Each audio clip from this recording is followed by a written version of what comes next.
The way you destroy the government is by laying off hundreds of thousands of employees, and that is precisely what they are doing right now. And I want you all to think about this for a moment.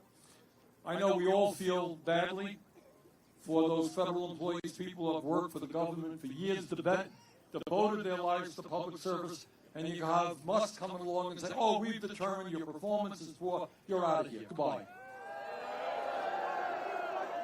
Now, I know a lot of people feel sympathy for those employees, but I want you to think about something. If Musk and his friends can treat federal employees like that, you work here 20 years, you're out of here, goodbye. What do you think that they will be doing to workers in the private sector when artificial intelligence comes to take your job? Now, technology in itself is not a bad thing if it works for working people, not just the people on top.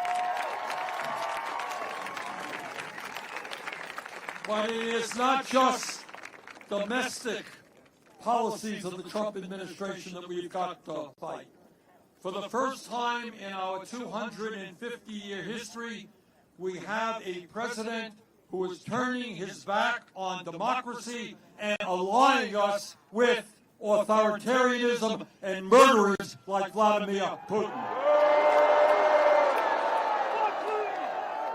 No, we must not abandon the people of Ukraine who were invaded, Mr. President. Ukraine did not start this war, Russia did. Our country must always stand for democracy, not dictatorship. And no, at a time when Netanyahu is waging a horrific war against the Palestinian people, our government must not provide another nickel to that murderous government.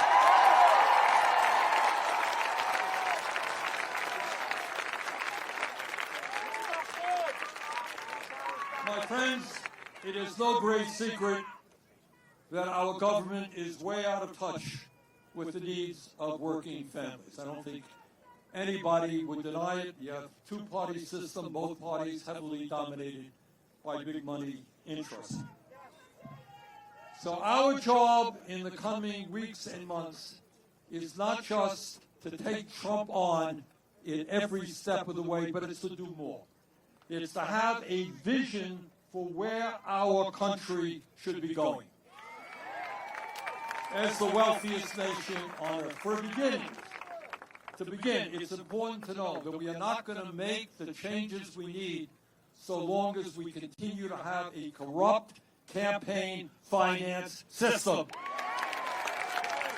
It is not democracy when Musk himself can spend $270 million to help elect Trump and then become the most powerful person in government. And there are billionaires in the Democratic Party also playing a major role.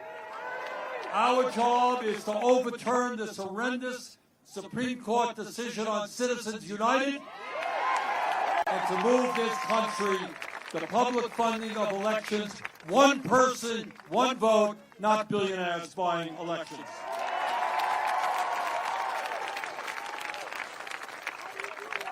No, we should not be giving huge tax breaks to billionaires. On the contrary, we've got to demand that they start paying their fair share of taxes.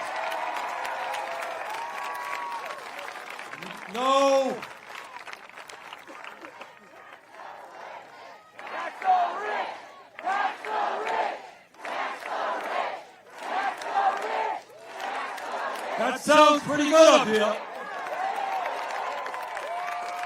And while we're at it, we cannot maintain a federal minimum wage of $7.25 an hour. Got to raise that minimum wage to a living wage at least $17 an hour.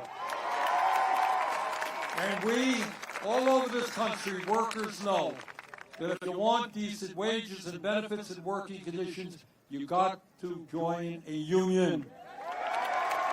But all over this country, corporations are making it harder and harder for workers to join unions. And that's why we need to pass legislation that I just introduced called the PRO Act, that penalizes any employer that acts illegally when workers are trying to form a union.